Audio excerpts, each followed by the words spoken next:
প্রাকৃতিক সৌন্দর্যের লীলাভূমি, পাহাড়ি ঝিরি ঝর্ণাধারা, সবুজের সমারোহপূর্ণ পার্বত্য জেলা খাগড়াছড়ি। শীতের শুরুতে আলোটিলা রহস্যময় সুড়ঙ্গ, রিসাং ঝর্ণা, মায়াবিনী লেক, ঝুলন্ত ব্রিজ সহ বিভিন্ন দর্শনীয় স্থানে পর্যটকদের ভিড়ে চাপ বেড়েছে রিসোর্ট কটেজগুলোতে। পাশাপাশি ক্ষুদ্র নৃগোষ্ঠী সম্প্রদায়ের জীবনযাত্রার বর্ণিল সংস্কৃতি যোগ করেছে আলাদা মাত্রা।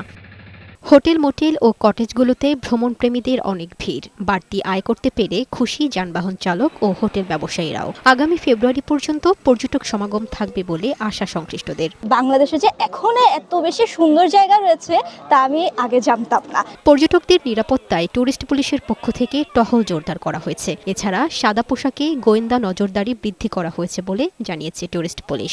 সাদা পোশাকে একটা দল এবং ইউনিফর্মে আমরা এই যে টহলের ব্যবস্থা করছি, যাতে তাদের নিরাপত্তার কোনো ধরনের কমতি না হয়।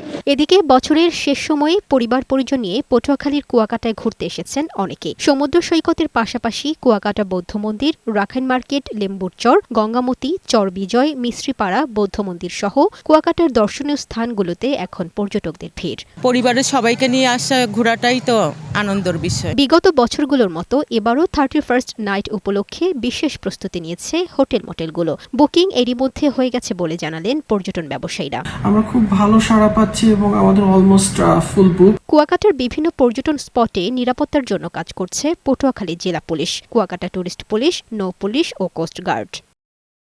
লামিয়া আক্তার, বৈশাখী সংবাদ।